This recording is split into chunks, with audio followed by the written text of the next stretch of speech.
नमस्कार मंडळी, स्वागत आहे तुमचे आपल्या नवीन ब्लॉगमध्ये। आजचा ब्लॉग आहे गावाकडचा।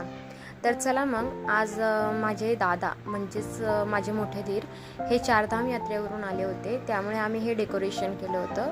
डेकोरेशन कसं वाटलं नक्कीच कमेंटमध्ये सांगा।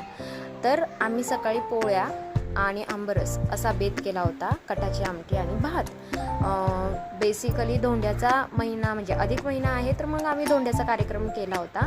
अशा पद्धतीने तुम्हाला फायनल लुक दाखवते का अशा पद्धतीने आम्ही सजावट केली होती। तर मग ते आल्यानंतर आम्ही त्यांचं औक्षण केलं। आधी औक्षण केल्यानंतर त्यांना आम्ही घरात घेतलं आणि त्यांना वाटलं नव्हतं का एवढं छान औक्षण आणि एवढं छान वेलकम होईल म्हणून तर ते खूप आनंदी होते। तर मग आम्ही त्यांचे पाय धुतले आणि त्या पाय पुसूनही घेतले। तसं म्हणायला गेलं तर चारधाम यात्रेवरून एखादा जर व्यक्ती येतो तर त्याचे पाय धुतले तर ते पुण्य आपल्याला लागतं।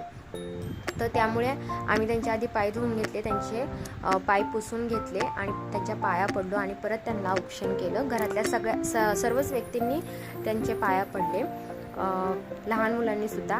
मोठा मुलगा आहे आणि हा सगळ्यात छोटा घरातला आहे मुलगा।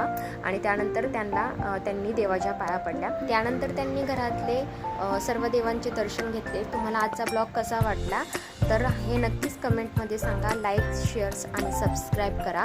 तुम्हाला असेच व्हिडिओ बघायचे असेल तर बेल आयकॉनला टेक करा। आणि आजचा व्हिडिओ कसा वाटला तुम्ही नक्कीच मला सांगा। चला बाय, भेटूया नेक्स्ट ब्लॉगमध्ये। थँक्यू।